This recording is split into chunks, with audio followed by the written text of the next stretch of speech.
Hey artists, welcome back to Art at Home, and today is part 2 of our 3D letter project.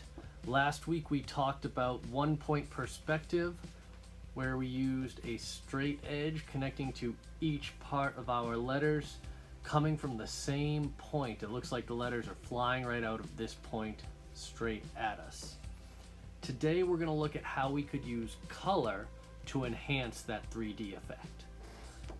I'm going to keep mine as simple as possible just for the lesson, but you could do anything you want, decorating your letters, put in patterns, whatever you think, whatever works for your project. I'm going to keep it simple for the case of showing how this works, but here we go. Oh, I will just add that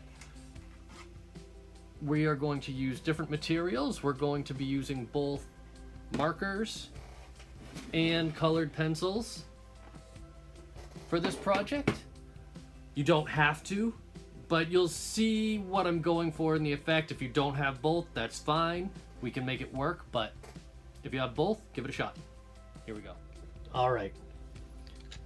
So here are the colors I'm working with. You don't need these specific colors, but you need to follow one of my rules, which is that we are going to be using warm colors for the fronts of our letters, which in theory, even though this is a flat piece of paper, because of the illusion we've created, these are the closest thing to us. And in art, typically warm colors look like they're coming towards you. And on the opposite end, the cool colors look like they're going away from you. Now, I'm also playing with the media I'm using, where I'm going to use markers for those bright, warm colors here. That's because markers typically look brighter on paper than colored pencil. Now, that's not a rule that's always true. Depends on how you use them. But traditionally, markers look brighter than colored pencil, so I'm going to go with that, and I'm going to use marker for the front of the letters and colored pencil for the part that's going back. Here we go.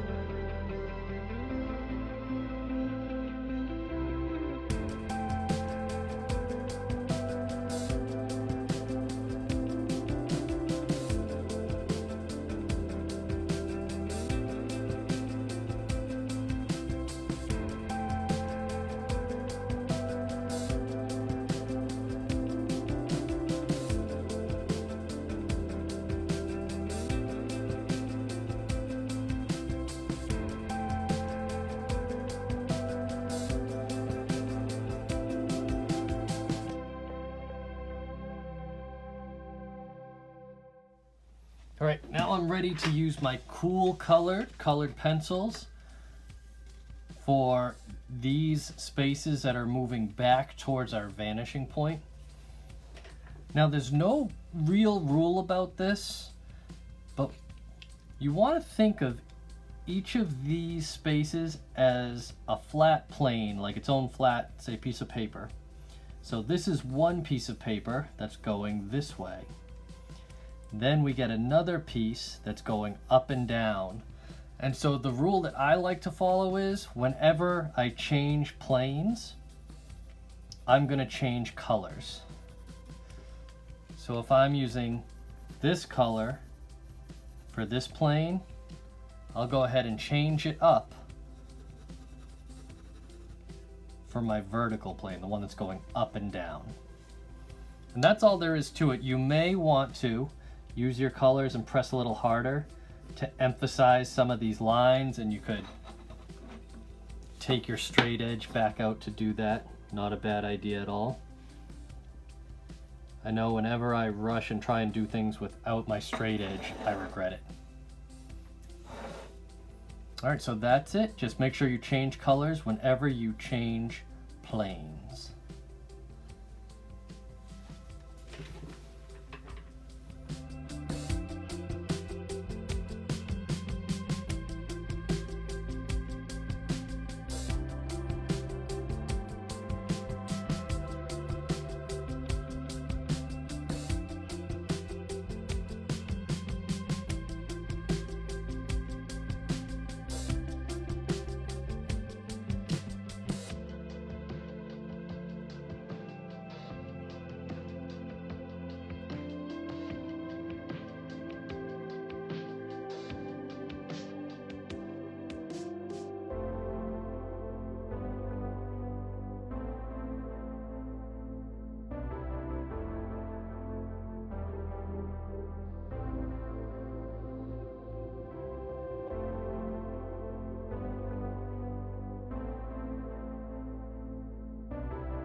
Alright folks, so there I have my 3D letter forms. Last week we used 1-point perspective where every point on our letters went back towards this 1 point. We used our straight edge to do that.